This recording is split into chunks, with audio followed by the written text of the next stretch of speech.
एक बार एक डॉक्टर बड़ी ही तेजी से हॉस्पिटल में घुसा। उसे किसी एक्सीडेंट के मामले में तुरंत बुलाया गया था। अंदर घुसते ही उसने देखा कि जिस लड़के का एक्सीडेंट हुआ है उसके परिजन बड़ी बेसब्री से उसका इंतजार कर रहे हैं। डॉक्टर को देखते ही लड़के के पिता बोला, आप लोग अपनी ड्यूटी ठीक से क्यों नहीं करते?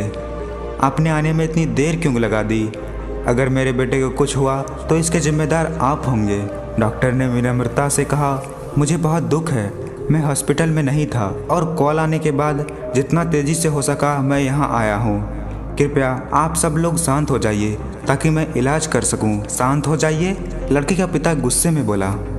क्या इस समय अगर आपका बेटा होता तो आप शांत रहते? अगर किसी की लापरवाही की वजह से आपका बेटा मर जाए तो आप क्या करेंगे? पिता बस बोले ही जा रहा था, भगवान चाहेगा तो सब ठीक हो जाएगा, आप लोग दुआ कीजिए, मैं इलाज के लिए जा रहा हूँ। और ऐसा कहते हुए डॉक्टर ऑपरेशन थिएटर में प्रवेश कर गया। बाहर लड़के का पिता अभी भी बुदबुदा रहा था। सलाह देना आसान होता है, जिस पर बीतती है वही जानता है। करीब 1.5 घंटे बाद डॉक्टर बाहर निकला और मुस्कुराते हुए बोला, भगवान का शुक्र है, आपका बेटा अब खतरे से बाहर है। यह सुनते ही लड़के के परिजन खुश हो गए और डॉक्टर से सवाल पर सवाल पूछने लगे। वो कब तक पूरी तरह से ठीक हो जाएगा, उसे डिस्चार्ज कब करेंगे? पर डॉक्टर जिस तेज़ी से आया था उसी तेज़ी से वापस जाने लगा और लोगों से अपने सवाल नर्स से पूछने को कहा। ये डॉक्टर इतना घमंडी क्यों है?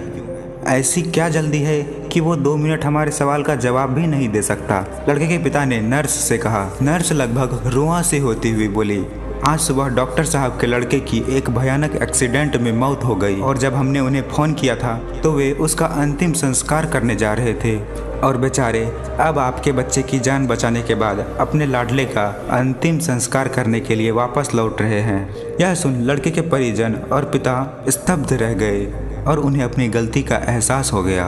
तो दोस्तों, बहुत बार हम किसी सिचुएशन के बारे में अच्छी तरह जाने बिना ही उस पर रिएक्ट कर देते हैं, पर हमें चाहिए कि हम खुद पर नियंत्रण रखें और पूरी स्थिति को समझें। बिना जाने कोई नकारात्मक प्रतिक्रिया ना दें, वरना अनजाने में हम उसे ही ठेस पहुंचा सकते हैं जो हमारा ही भला सोच रहे हैं।